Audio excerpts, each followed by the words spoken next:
వ్యాపారాలు వస్తాయి, మీరు విలాసవంతమైన జీవితాన్ని అనుభవిస్తారు. తెలంగాణ యువతకు మీరు ఉద్యోగాలు ఇచ్చిండ్రా? మీరు నోటిఫికేషన్లు ఇయ్యక కొన్ని, నోటిఫికేషన్లు ఇస్తే ప్రశ్నపత్రాలు పరీక్షలు నిర్వహించకపోవడం కొన్ని, పరీక్షలు నిర్వహిస్తే ప్రశ్నపత్రాలు బజార్లలో పల్లి బఠానీలలాగా అమ్ముతుంటే 2011 తర్వాత 2025 వరకు గ్రూప్ 1 ఉద్యోగాలు మీరు నిర్వహించకపోతే, నేను వచ్చిన తర్వాత group 1, group 2, group 3, group 4 medical and health, police department సంవత్సరంన్నర తిరిగే లోపల 70,000 ప్రభుత్వ ఉద్యోగ నియామకాలు చేపట్టి నిరుద్యోగ యువకుల సమస్యను మేము పరిష్కరించినాము.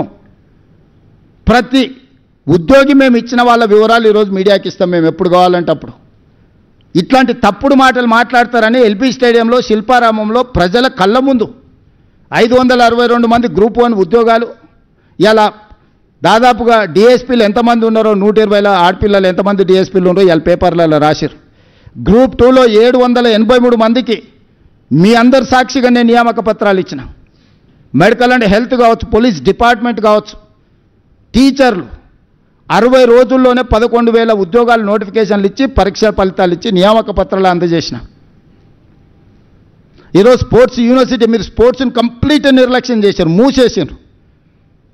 ఏందయ్యా కేటీఆర్ ఈ నగరానికి తీసుకొచ్చింది ఒక గొప్ప వరం అంటే గంజాయి, డ్రగ్స్. పండగ పూట కూడా దీపావళి పండుగ చుచ్చుబుడ్లు కాల్చుకోవాల్సిన దగ్గర గంజాయి దమ్ము కొట్టాలి, డ్రగ్స్ సేవించాలి. ఈ నగరాన్ని ఒక డ్రగ్స్ అడ్డాగా కేంద్రంగా మార్చిండు కేటీఆర్. నేను నిర్దిష్టమైన ఆరోపణ చేస్తున్నా. నువ్వు కలిసి తిరిగిన కేదార్ దుబాయ్లో డ్రగ్స్ మోతాదు మించి చచ్చిపోయినట్టు రిపోర్ట్లు రాలేదా? నీకు అత్యంత సన్నిహితుడు కదా, నీ వ్యాపార పార్ట్నర్ కదా. నీ బావమరిది ఫామ్ హౌస్లో దొరికిన వాడు డ్రగ్స్ కొకైన్ తీసుకొని దొరికింది నిజం కదా?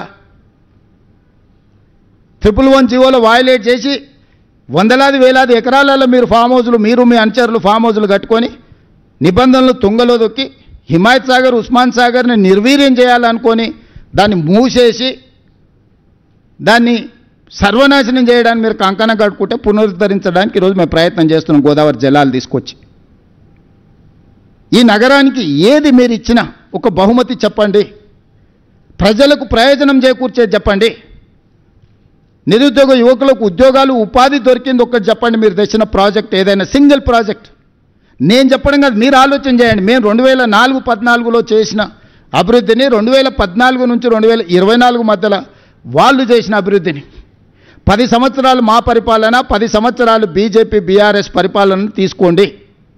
నరేంద్ర మోడీ గారైనా, చంద్రశేఖరరావు గారైనా గత 10 సంవత్సరాలుగా వాళ్ళు చేసిన ప్రణాళికలు ఏంటివి, తెచ్చిందేందో ఎక్కడ నిలబడి చర్చ చేద్దామన్నా నేను సిద్ధం. కేటీఆర్ను, కిషన్ రెడ్డిని ఇద్దరిని కలిసిరమని అడుగుతున్న, బ్యాడ్ బ్రదర్స్ని ఇద్దరిని. ఇవాళ ఈ నగరాన్ని అభివృద్ధి చేయాలంటే మాకు బీఆర్ఎస్ బీజేపీ ఎమ్మెల్యేలు ఎంపీలు అడ్డంకిగా మారినరు, చీడ పురుగుల్లాగా తయారు